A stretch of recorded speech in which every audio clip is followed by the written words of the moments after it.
नमस्कार, मैं हूँ आलोक भैया और आप देख रहे हैं मॉर्निंग मंत्रा। मॉर्निंग मंत्रा जो कि है 31st ऑफ मई 2024 के लिए।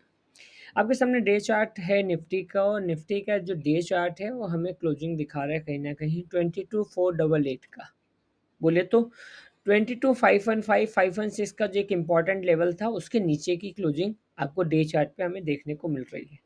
वहीं अगर आप मैजिकली 4 आवर के चार्ट पे देखेंगे तो आपको एक जिसे हम कह सकते हैं हैमर टू ड्रैगनफ्लाई डोजी ऐसे कॉम्बिनेशन वाला बॉडी बनते हुए नज़र आ रहा है और वहाँ पर जो क्लोजिंग आ रही है 4 आवर्स की या जो क्लोजिंग मिली है वो है 22,557 की। जी हाँ, और ऐसे ही क्लोजिंग हमें आवरली चार्ट पे देखने को मिल रही है। वहाँ पे भी एक हैमर बनते हुए दिखाई दे रहा है और उसके बाद एक ग्रीन अच्छी सी कैंडल और वहाँ पे भी क्लोजिंग आ रहा है वो 22,557 का है।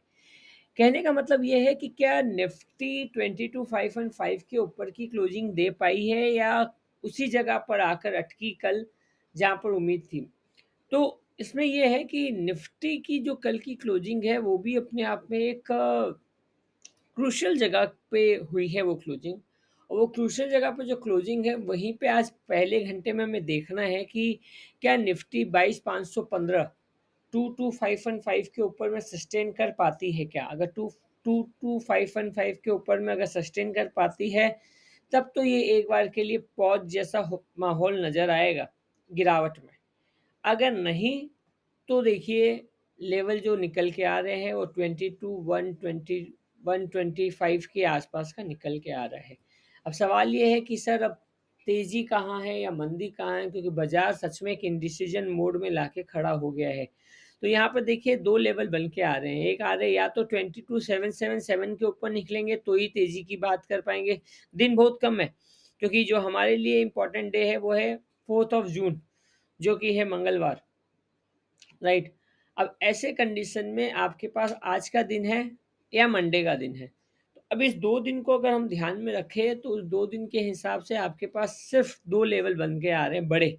एक है 22,777 और एक है 22,111, इसको हम एक राउंड फिगर में ले लेते हैं 22,111।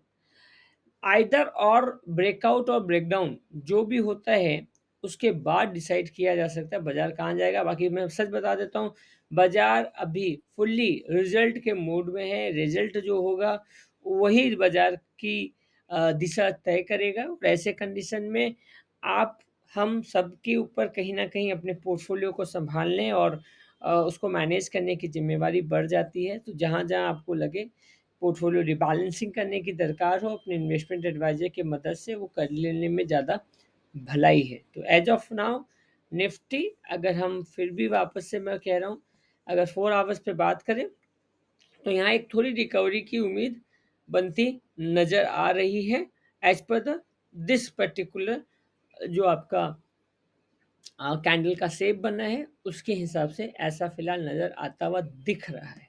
बात कर लेंगे बैंक निफ्टी की। बैंक निफ्टी में भी 4 आवर में तो देखिए ये एक बहुत बढ़िया-सा, इसको हम लोग बुलिश एंगल्फिंग बोलेंगे, ऐसा बनता हुआ नज़र आया है। और अगर हम डे चार्ट पे बात करेंगे, तो डे चार्ट पर भी आपको एक इन्वर्टेड हैमर, ऑलमोस्ट एक इन्वर्टेड हैमर, उतना कन्विक्शन बढ़िया नहीं है, बट एक इन्वर्टेड हैमर का फॉर्मेशन है। 48,000 एक सपोर्ट के तौर पे काम करेगा, ये हम बार-बार कहते आ रहे हैं। बैंक निफ्टी एक रेंज के अंदर है, उसको तोड़ा नहीं है।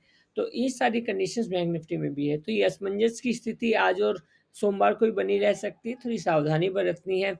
ओवरऑल में सरकार दोबारा आएगी या किसी और की आएगी, ये सवाल सबके मन में घूमता रह रहा है और रहता रहेगा। मंगलवार को स्थिति साफ होगी और सबसे इम्पोर्टेंट बात, पोजीशन वही बनाइए जो आपके पॉकेट को अफोर्डेबल हो।